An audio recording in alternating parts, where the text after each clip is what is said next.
Listuri, ahí decía con razón, en Occidente, todo el que se libera lo consideran terrorista. Eso es una frase contundente. Y como bien decía Blanca, en 2004 ocurrieron dos hechos fomentados por los medios: el asesinato moral, físico y post-mortem de Danilo Anderson, tal cual lo explicaba, y lo de los paramilitares aquí en el Hatillo. Aquí en el Hatillo, un grupo de paramilitares, y después los medios se ocuparon de, ¿cómo se llama?, banalizarlo. Que si los paracachitos, porque comían cachitos de una panadería lujosa y tal, lo banalizaron de manera que se perdiera la intensidad que tenía una noticia de que paramilitares de Colombia, con ayuda de las fuerzas de los paramilitares, la AUC de Colombia y de la oligarquía venezolana, habían llegado a la ciudad capital para sembrar el terror ya directamente con armas y la confusión antes del referendo revocatorio. Todo el que se libera es terrorista para los medios de comunicación de Occidente. Fernando Casado. Sí, absolutamente. Bueno, y hay muchísimos más ejemplos, ¿no? Porque claro, una cosa es sobredimensionar, como el caso este absurdo del Nacional, una noticia en todos los medios de comunicación, que hasta ahora pues ha producido alrededor de 80 noticias en 23 medios, y otra cosa es el silencio, ¿no? Como lo de Chávez Abarca también. El mayor terrorista en activo del continente se agarra acá y nadie habla de eso, completamente silenciado, ¿no? Que es lo que Pascual Serrano habla de portada y silencio, ¿no? Al que hay que demonizar, y todo lo que sea negativo lo ponemos en la portada continuamente, y en el caso, por ejemplo, de Chávez, descontextualizándole continuamente todo lo que diga. Los pozos de la muerte en la Macarena de Colombia. Bueno, eso, por ejemplo, exactamente, nosotros, eso es muy bueno también, ¿no? Aquí, cualquier cosita que pase, todo el día en los medios de comunicación.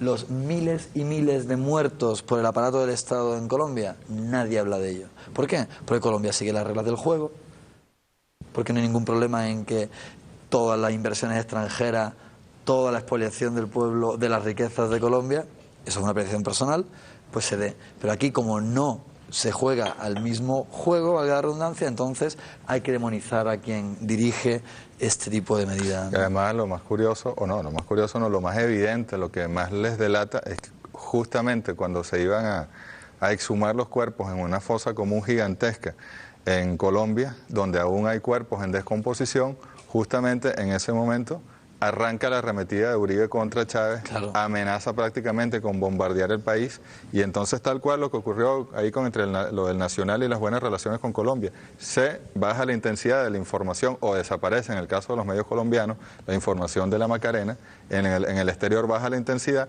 y sube el conflicto con Venezuela. Eso es planificación de laboratorio, Blanca Cabo.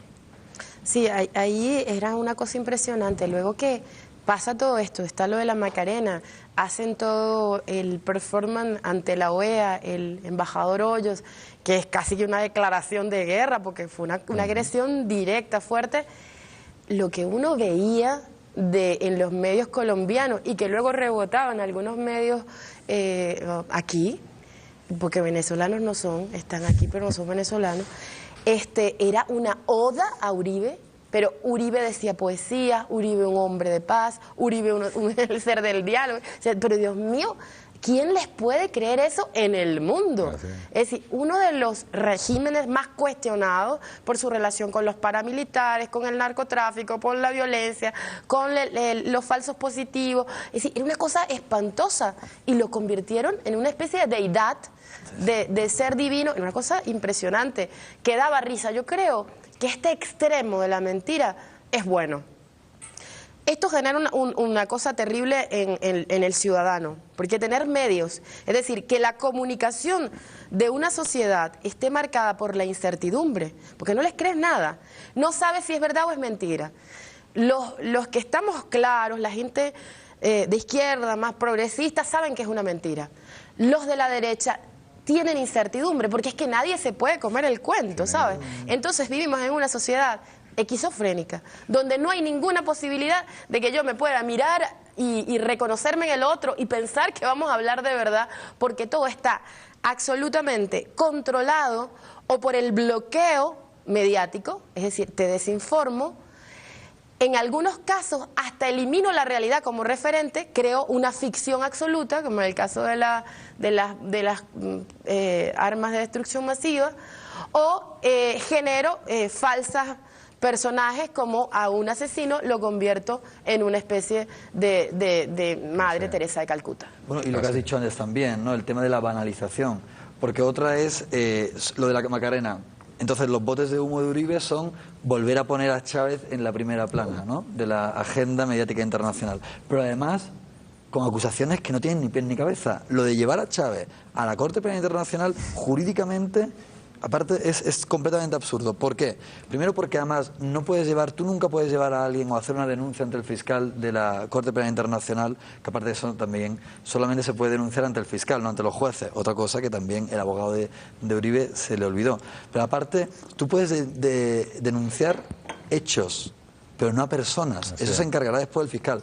Pero los medios de comunicación son el eco de lo que diga Uribe. Si Chávez se le hubiera ocurrido decir algo así, enseguida habrían dicho, bueno, qué ridiculez esa denuncia, no va a ir a ningún lado porque no sé qué. Ahora, en cambio, cuando lo hace Uribe, todo el mundo lo repite y al final pareciera que es verdad, que se puede llevar al presidente Chávez ante la Corte Penal Internacional, algo que no tiene ni pies ni cabeza. Absolutamente absurdo. Vamos a ver un video complementario que tenemos que ilustra y seguimos en el debate. Adelante. Retiró la licencia de la cadena de televisión más antigua del país por participar en el golpe de Estado de 2002. 4.000 activistas.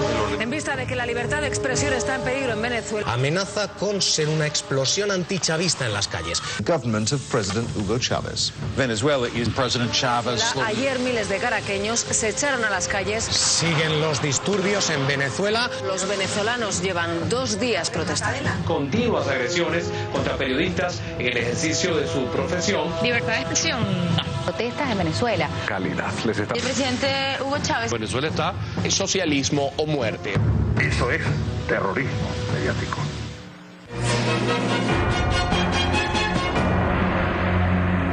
Fíjense, esta semana el sistema de formación socialista Simón Rodríguez del partido redactó un comunicado, un llamado al pueblo de Venezuela. Es muy extenso, pero para leer 2 de los llamados en sus numerales. El primero: llamamos al pueblo a estar alerta ante la pretensión de la burguesía de generar un ambiente de pánico social para ganar espacios políticos en la Asamblea Nacional, demostrando que son capaces de apelar a cualquier medio para satisfacer sus ambiciones. No volverán. En el segundo se hace un llamado a cerrar filas con el comandante y a participar activamente en la campaña y en las elecciones. Y el tercero dice: llamamos al pueblo a proteger su salud mental y espiritual y, en consecuencia, a desconocer los medios de comunicación de la burguesía, a desalienarse por completo de sus mensajes e intenciones terroristas, a evitar que nuestras niñas y nuestros niños se vean expuestos a su influencia nefasta, deformadora y generadora de violencia.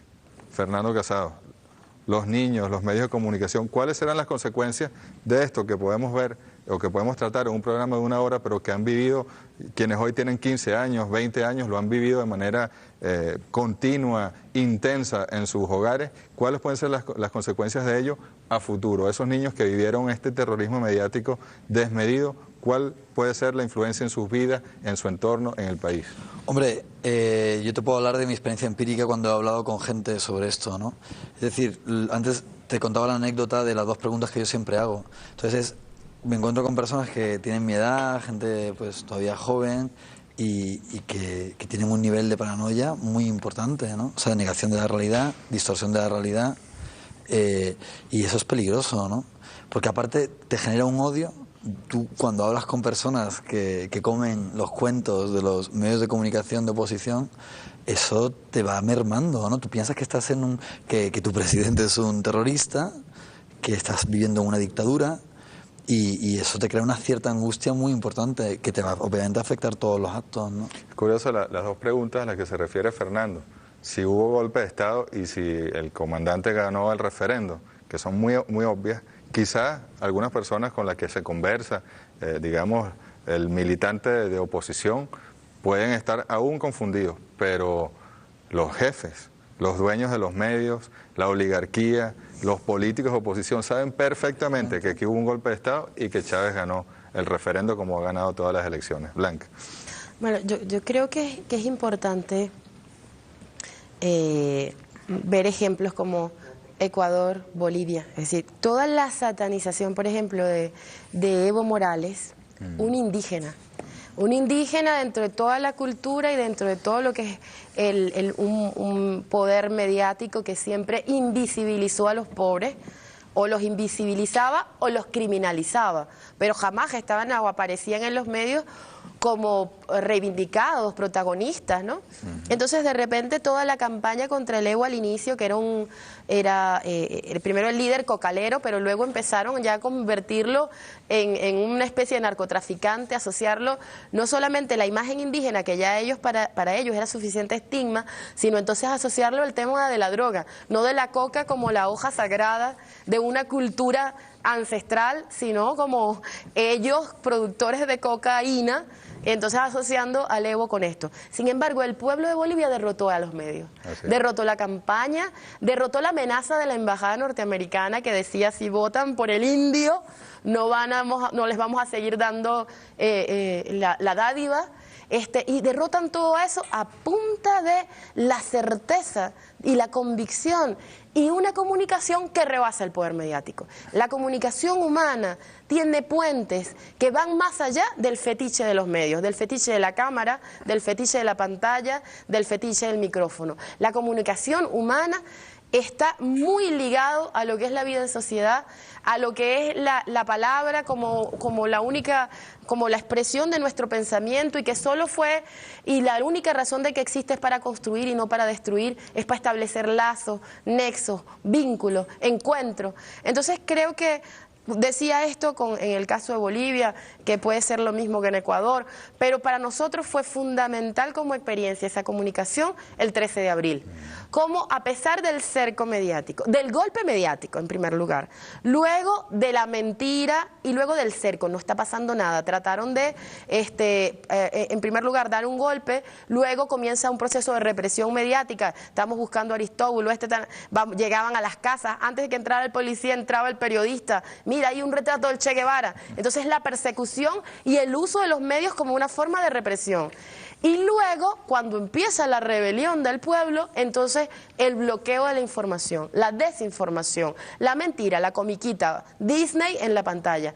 Sin embargo, el pueblo venezolano pudo no solamente no creer todo el artificio que se montó y el golpe que efectivamente se dio y que se lo pudo comer el mundo, pero Venezuela no. No aceptó la represión y en vez de amedrentarse, más bien salió adelante y luego rompió el bloqueo, rompió el cerco. A partir de una comunicación que rebasa la manipulación y el poder mediático. Si no es por esa fuerza de la conciencia, de la historia de los pueblos, porque parte de lo que es la lógica capitalista es la de la instantaneidad. No hay nada antes ni pensamos en lo que va a pasar después. La razón capitalista es yo uso todo, ¿no? Pero no mido consecuencias y tampoco busco causas.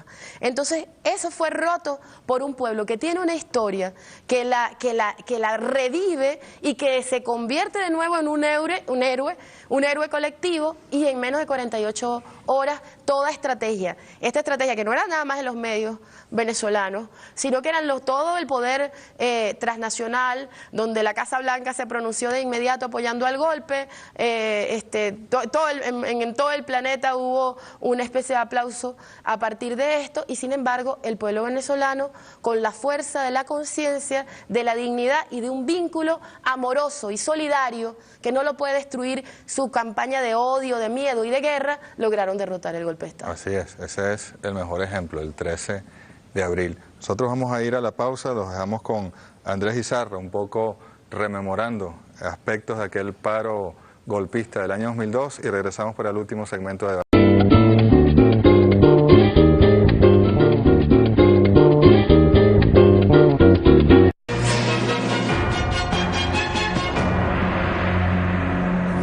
Aristóbulo Istúriz, ahí decía con razón, en Occidente todo el que se libera lo consideran terrorista. Eso es una frase contundente, y como bien decía Blanca, en 2004 ocurrieron dos hechos fomentados por los medios: el asesinato moral, físico y post-mortem de Danilo Anderson, tal cual lo explicaba, y lo de los paramilitares aquí en el Atillo. Y silencio, ¿no? Al que hay que demonizar y todo lo que sea negativo lo ponemos en la portada continuamente, y en el caso, por ejemplo, de Chávez, descontextualizándole continuamente todo lo que diga. Los pozos de la muerte en la Macarena de Bueno, eso, por ejemplo, exactamente, nosotros, eso es muy bueno también, ¿no? Aquí, cualquier cosita que pase, todo el día en los medios de comunicación.